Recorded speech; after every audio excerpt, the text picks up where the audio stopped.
Di tahun 1845, ada seorang perempuan bernama Mary Alnor dieksekusi oleh sekelompok pria berdasarkan tuduhan telah melakukan sihir di Benfield. Mary diikat dan topeng Maria dipaku ke wajahnya. Dia kemudian digantung di pohon lalu dibakar. Namun sebelum Mary benar-benar meninggal, jiwanya dikutuk untuk tetap berada dalam sebuah boneka Kern yang membuat dia terus hidup terikat dengan benda tersebut. 175 tahun kemudian, di Boston yang sudah sangat modern, ada seorang jurnalis bernama Jerry Van. Ia bekerja dengan bayaran rendah setelah kehilangan pekerjaan tetapnya. Kini dia hanya bisa meliput hal-hal aneh dan tidak biasa atas permintaan rekannya. Pekerjaan ini bagi Gary adalah pekerjaan paling memalukan dalam karirnya sebagai jurnalis. Pekerjaannya kali ini membawa Jerry memasuki wilayah Benfield, di mana kata rekannya terdapat kasus mutilasi sapi yang aneh di sana. Tapi dia menemukan kalau kasus itu hanyalah lelucon para anak-anak remaja yang menggambar simbol Metallica di punggung sapi. Tidak ada mutilasi. Gary merasa waktunya terbuang sia-sia. Dia ingin segera pergi, tapi tiba-tiba Jerry mendengar suara-suara seperti bisikan dari sebuah pohon mati yang tidak jauh dari gereja, pohon di mana dulu Mary dieksekusi. Jerry menemukan boneka tempat roh Mary terikat. Ada tanggal yang tertulis di sana, tanggal yang mustahil ada di kalender manapun, yaitu 31 Februari di tahun 1845. Jerry kemudian menghancurkan boneka itu dengan sengaja demi mendapatkan sebuah berita. Tapi dia tentu tidak menyadari kalau perbuatannya secara tidak langsung telah membebaskan arwah Mary. Dalam perjalanan pulang, Gary mengalami kecelakaan karena kaget melihat seorang gadis muda berdiri di tengah jalan. Demi menghindarinya, Jerry membanting setir dan menabrak pohon. Dia kemudian mengikuti gadis tersebut yang terlihat berjalan tenang ke seberang jalan dan menghampiri pohon mati di mana Mary dieksekusi dan bonekanya dihancurkan oleh Jerry siang tadi. Jerry mengikutinya. Dia bisa mendengar kalau gadis itu berkata menyerahkan jiwanya dan akan mengabdi seumur hidupnya. Tepat ketika tangan Jerry menyentuh pundaknya, gadis asing itu pingsan. Jerry tidak mungkin meninggalkannya sendirian. Dia juga tidak tahu kemana harus mengantarnya pulang. Jadi dia segera menggendongnya ke gereja terdekat. Gadis itu bernama Alice Paget. Gary cukup terkejut ketika mendapati bahwa gadis itu tuli dan bisu. Ia heran karena sebelumnya dia bisa mendengar Alice berbicara di depan pohon, tapi dia tidak mengungkapkannya secara langsung. Alice yang ternyata memang tinggal di gereja bersama pamannya, yaitu pendeta Hagan, sebenarnya adalah anak sebatang kara. Ayah dan ibu Alice sudah lama meninggal. Fakta yang dokter katakan kepada Jerry membuatnya bingung, karena dokter menyebut Alice terlahir dengan kondisi tuli dan bisu, jadi tidak mungkin dia bisa berbicara. Setelah kejadian membingungkan tersebut, Jerry memutuskan untuk tinggal lebih lama di Benfield untuk menyelidiki hal-hal tersembunyi di dalamnya yang menurutnya bisa jadi berita menarik. Lalu keesokan harinya, Alice tiba-tiba membuat bingung masyarakat setempat ketika dia pelan-pelan berjalan keluar gereja saat misa masih berlangsung. Semua orang mengikutinya. Dia berhenti di depan pohon kutukan dan mulai berbicara. Dia berkata kalau dia disembuhkan oleh seorang perempuan bernama Mary dan diperintahkan untuk menyampaikan pesan darinya. Saat itu orang-orang mengira kalau Mary yang dimaksud oleh Alice adalah Bunda Maria. Jadi banyak yang senang mendengarnya dan menganggap itu sebagai mukjizat. Jerry yang berada di tempat kejadian tidak mau melewatkan kesempatan emas ini. Dia mengambil beberapa foto dan mulai menuliskan berita tentang keajaiban Alice. Dia pun berusaha untuk menghubungi Monica, rekan lamanya di surat kabar Examiner. Jerry berpikir kalau berita ini akan membuat karirnya sebagai jurnalis akan kembali lagi. Sayangnya Monica menolak untuk bekerja sama dengan Jerry karena dia sudah sering berbohong dan mengarang cerita. Jerry belum menyerah. Dia berpikir untuk mengumpulkan berita lebih banyak lagi. Di malam yang sama, Jerry tiba-tiba bermimpi buruk mengenai pohon itu lagi dan sosok mengerikan dengan jubah putih yang keluar dari sungai. Dia tidak berpikir kalau itu adalah pertanda buruk, jadi dia mengabaikannya. Kemudian di pagi harinya, banyak orang terlihat sudah memenuhi halaman gereja. Salah satunya ada seorang anak yang diantar kedua orang tuanya menggunakan kursi roda. Dia sudah lama lumpuh. Hari itu sebenarnya pendeta Hagan tidak ingin membawa Alice keluar, tapi tiba-tiba si gadis menunjukkan dirinya dan lagi-lagi berjalan menuju pohon kutukan. Alice kemudian menghampiri si bocah lelaki bernama Toby Walsh, mengatakan kalau Toby telah diberi mukjizat kesembuhan dan diminta untuk mulai berjalan. Menit berikutnya benar-benar menghebohkan orang yang datang hari itu, karena Toby secara ajaib bisa berjalan. Jerry mengambil banyak sekali foto mereka. Namun yang orang-orang tidak sadari adalah selama penyembuhan, patung perawan Maria di dekat mimbar gereja tiba-tiba menangis dengan mengeluarkan air mata darah. Setelah Jerry mengirim berita ini ke media, beritanya langsung menghebohkan masyarakat.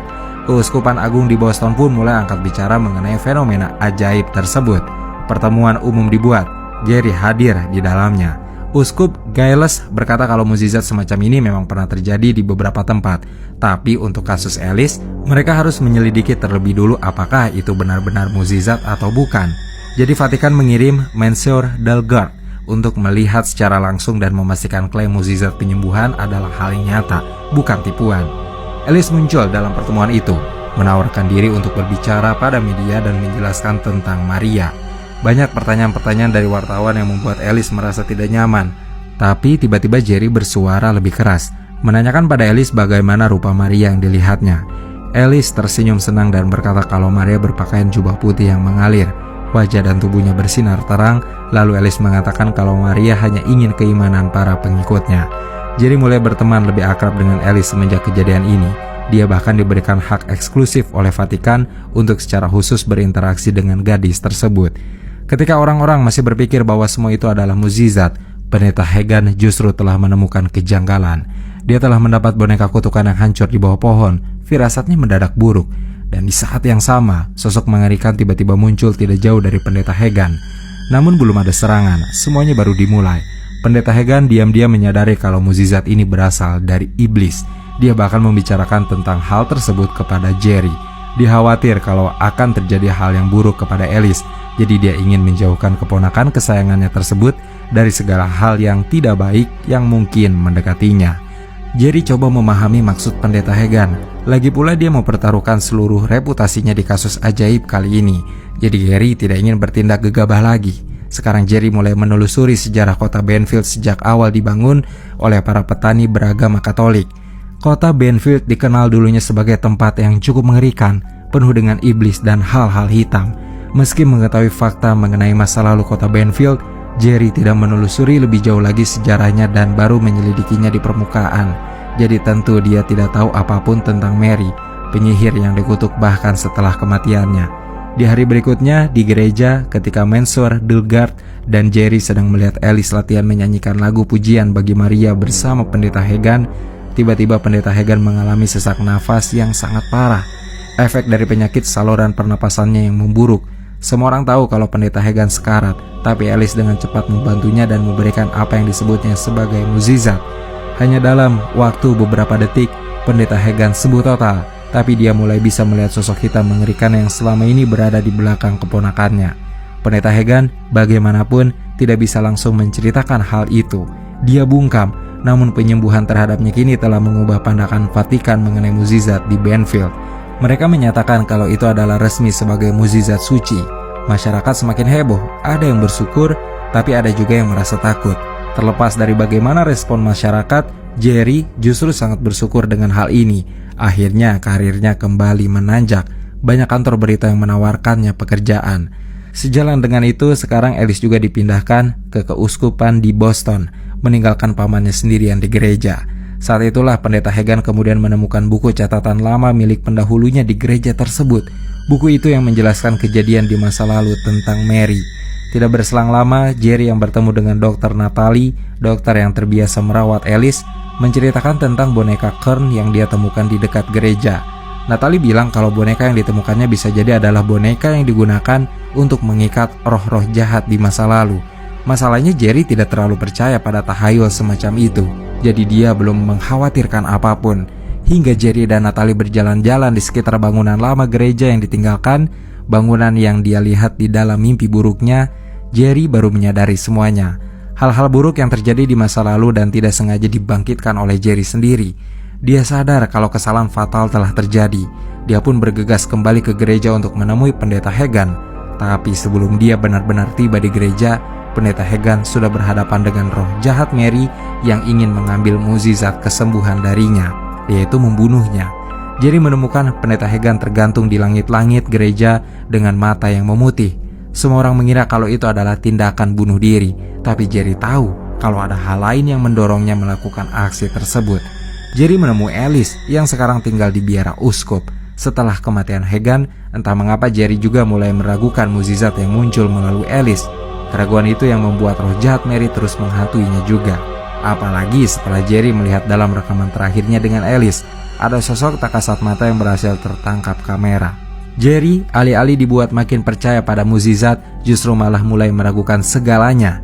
Dalam acara pemakaman pendeta Hagan, dia mengajak Natalie untuk membongkar berkas-berkas gereja. Mereka berdua pun menemukan catatan pendeta lama yang sebelumnya ditemukan oleh Hagan. Tulisannya berbahasa Latin, untungnya Natalie bisa menerjemahkannya. Di dalam catatan itu tertulis kalau Mary Elnor adalah penyihir yang menjual jiwanya kepada setan untuk mendapatkan kekuasaan. Setan akan mengizinkan dia dan keturunannya untuk melakukan mukjizat yang mendorong orang untuk membuat janji padanya, menyerahkan jiwa mereka dan pada akhirnya kepada setan. Siapapun yang melawan akan berakhir tragis, seperti yang terjadi pada pendeta Hagan. Para penduduk berhasil menyingkirkannya dan mengikat roh jahatnya di boneka yang Gary hancurkan. Sekarang Mary menguasai Alice, menyampaikan pesannya lewat gadis itu dan mencari banyak pengikut untuk menyerahkan jiwa mereka kepada setan. Jerry dan Natalie ingin memperingatkan Alice, tapi gadis itu telah dibawa pergi oleh Mensur Delgard setelah menyatakan kalau Maria ingin mengadakan misa di malam hari nanti. Jerry mengejar mereka. Dia kemudian menemui Uskup Giles dan Mensur Delgard untuk memberikan apa yang dia temukan, bahwa kekuatan Alice bukan karunia Tuhan, tapi kekuatan setan. Yang mengejutkan adalah fakta bahwa Uskup Giles sudah tahu sejarah ini. Dia bahkan memperingatkan Jerry yang berupaya untuk menyebarkan fakta tersebut dengan kenyataan pahit, bahwa tidak akan ada orang yang mempercayainya jika mengingat reputasi Jerry sebagai jurnalis yang ternoda akibat berita bohongnya di masa lalu. Jerry tentu tidak mau menyerah. Dia tidak ingin orang-orang tersesat ke jalan setan karena tindakan bodoh yang tidak disengaja olehnya. Jadi setelah menemui uskup, Jerry pergi ke gudang arsip dan mencari informasi tentang pengakuan terakhir Mary. Dalam berkas tersebut tertulis kalau Mary ternyata memiliki seorang anak laki-laki bernama Nicholas yang kemudian diadopsi keluarga Paget. Ini artinya Alice adalah keturunan Mary. Ketika fakta itu terbongkar, Mary datang untuk mencoba membunuh Jerry. Untungnya Mensur Delgard datang menyelamatkannya. Dia mengusirnya dengan salib dan doa-doa. Sekarang Mensur Delgard percaya pada Jerry. Dia bergabung dalam upaya menghentikan misa dan menjauhkan Alice dari Mary. Mereka akan menggunakan cara lama dengan mengurung roh jahat Mary lagi dalam boneka kren. Ketika misa di dekat pohon terkutuk dimulai, Mensur Delgard juga memulai ritualnya. Sialnya, Mary menghentikan mereka dengan membunuh Mensur Delgard menggunakan salib yang terbakar. Jerry dan Natalie segera berlari keluar gereja. Mereka tidak punya banyak cara lagi untuk menghentikan Mary selain dengan membuat semua orang yang datang itu meragukan kekuatan Mary. Begitu Alice muncul dan mendesak semua orang untuk berjanji kepada Mary Elnor sebanyak 3 kali, Jerry pun berhasil menghentikan perjanjian itu dengan mengatakan kalau beritanya adalah palsu. Itu adalah tipuan yang dibuatnya. Di saat yang sama, Natalie berkomunikasi dengan Alice menggunakan bahasa isyarat, mendesaknya untuk menghentikan perjanjian dan mengungkap kalau Mary bukanlah Bunda Maria yang asli. Maria yang membisikkannya adalah Maria yang jahat.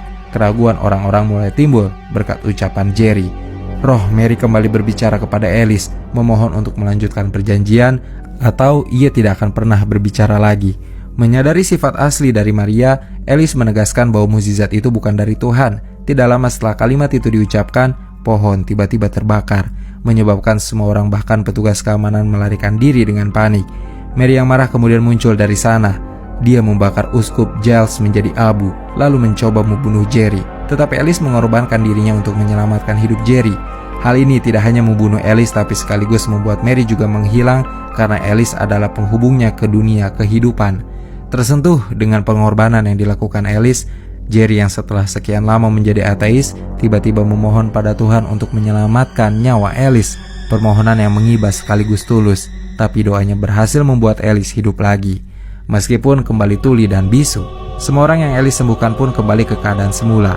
Beberapa waktu setelah kejadian ini, Jerry kembali ke Benfield. Dia menjadi lebih dekat dengan Natalie dan Alice seperti keluarga. Jerry bahagia dengan keadaannya sekarang dan bangga karena melakukan tindakan yang benar walaupun harus kehilangan karirnya sebagai jurnalis.